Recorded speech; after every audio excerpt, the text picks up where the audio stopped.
Hi, I'm Bill Lynn. I'm the Vice President of Heritage Arsenal, and forgive me if I get lightheaded talking about this, because when this uniform walked in, I was absolutely blown away. So Eddie Hebert was a veteran living here in the local community, died in 2008, and in a local veterans organization, in a mop closet, this uniform emerged just recently. And when it walked through the door, I nearly had an aneurysm. I mean, some people are into drugs and alcohol. Well, this is what I'm addicted to right here. And what we've got behind us is an absolutely authentic, untouched, issued Eisenhower jacket to a first sergeant in the famous 504 Parachute Infantry Regiment who is actually Pathfinder qualified. I mean, you could go your entire collecting career and never cross paths or intersect with a uniform of this ilk. And so we were incredibly fortunate to have this walk in and be able to add this to the resident exhibit here. So Eddie Hebert was born in Kansas, spent a little time of his life in Nebraska, and then ended up out in New Jersey. Well, in November 1943, he volunteers for the Army. We're obviously in the midst of the war, and then he becomes a replacement in the 504 Parachute Infantry. He arrives in England just 2 weeks before the combat parachute assault into Holland, and then later fights in the Battle of the Bulge with that same unit, rising to the rank of First Sergeant of Company H. So he then, having been a broom maker in New Jersey before the war, ends up coming back, working 33 years for the Campbell Soup Company, and retires out here in Colorado Springs. So what we've got is a local guy who unfortunately I never had the pleasure of meeting, but now his uniform is speaking to us, and when we go through the forensic analysis, you'll see how important and rare some of the configuration this uniform is in. So let's get to the uniform itself. So again, an issue Eisenhower jacket from World War II. You can see that he has his Belgian Fourragère as well as his Dutch Lanyard. Now those would have both been awarded by those governments to the American forces that participated in the combat parachute jump in Holland as well as the Battle of the Bulge in Belgium.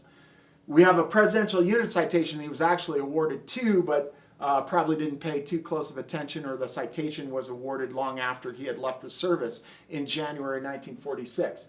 Really important over here is you see the sterling silver parachutist badge, but with a combat jump star added for his participation in the jump in Holland. Really nice that we have the oval behind. Those distinctive colors attribute him and his service to the 504 Parachute Infantry.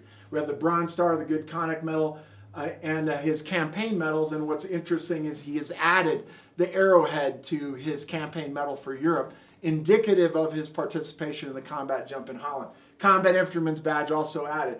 Really interesting is this sleeve right here. I mean, what you've got on this sleeve is gets collectors and historians exactly where they live. You've got a really, really rare 82nd patch with herringbone twill material between the tab and the actual patch itself. Exceedingly rare to find. You have a very, very early version of the combat leaders tab in green.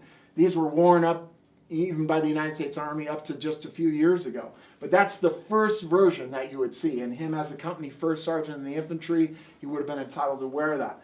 You've got metal, actually British-made overseas service stripes, each one of them representing 6 months in combat. But these are British, and they're actually pierced through the uniform material itself and bent over behind. And it would have jazzed up the uniform a bit. Again, these guys, draftees or volunteers, they brought their own kind of personal flair to their service, and this is indicative of that. But what got me, and what I nearly had an aneurysm over when I saw this uniform for the first time, is this British-made Pathfinder torch.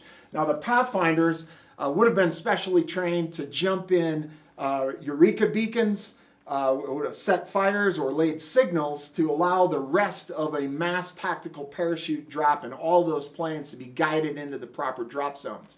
So here is a Pathfinder qualified company first sergeant participating in a combat jump, highly decorated, with a uniform that is absolutely untouched for the last 75 years. Literally, you could spend 30 years collecting and appreciating uniforms like this and never intersect with one. And fortunately, we were here, walked through the door, and now we get to add this to all of the other artifacts that are here resident, and it complements and tells the story of the American Airborne in World War II.